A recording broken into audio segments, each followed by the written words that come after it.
everybody, we're back here with young Mr. Anderson Cooper.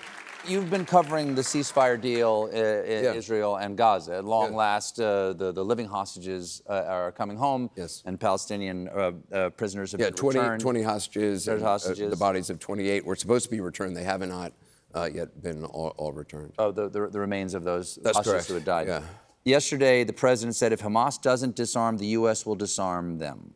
And 200 U.S. troops are now, they arrived in southern Israel today or yesterday, recently. Right, CENTCOM sent 200. What is their role? That makes me a little nervous because U.S. soldiers in they're not going to be entering Gaza. I mean, they're not.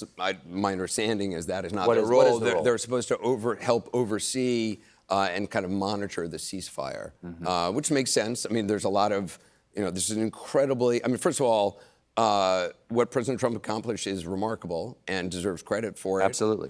This is phase one of a ceasefire. As you saw, the response in Israel, and in Gaza, there's celebrations.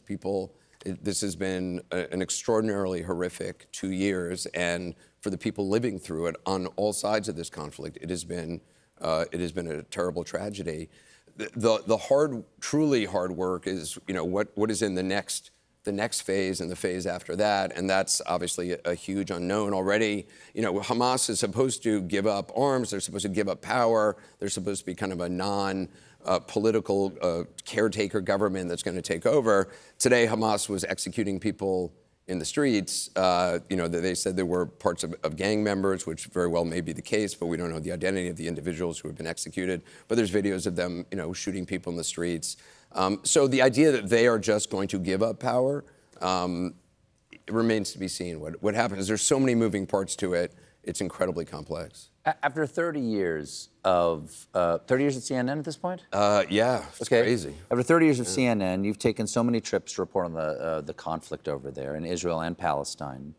I'm just curious, what is your mindset? What is your goal when you go? How do you keep from being inured to what the story is and actually are able to report something new for your audience? Yeah, so I started 30 years ago as a reporter, and I couldn't get an entry-level job at CBS News or ABC News, and I ended up at a place called Channel 1, which is associated in high schools, and I decided I wanted to be on air after being a fact checker there for like 6 months, and the director of that show made a fake press pass for me.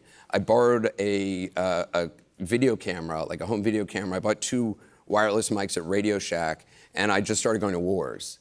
And so I've been going to war zones since I was 23 or so. I think 1991 was the first one. And the thing that I've learned over time is no matter how many times you've done this and how much horror and hate you have seen, that you can't compare one tragedy to another. And because you do a terrible disservice to the people who you are reporting on, whose experience you are trying to capture to let other people know about. And I believe you have to see things with fresh eyes every time. You have to see things, I think, with soft eyes every time.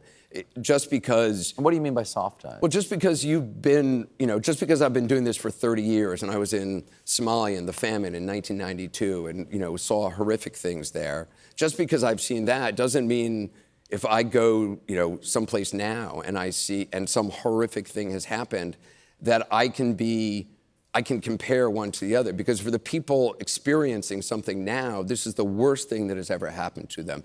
And they are allowing you to step into their lives in the worst moment of their life. Their child has died, for instance, and they want you to know their child's name. They want you to know the life that child lived. And if you are jaded or you think, oh, I'm this experienced person, and you're not feeling it and it doesn't move you and horrify you, just like when you saw it for the first time, you have no business doing this job. And so for me, that's what soft eyes is.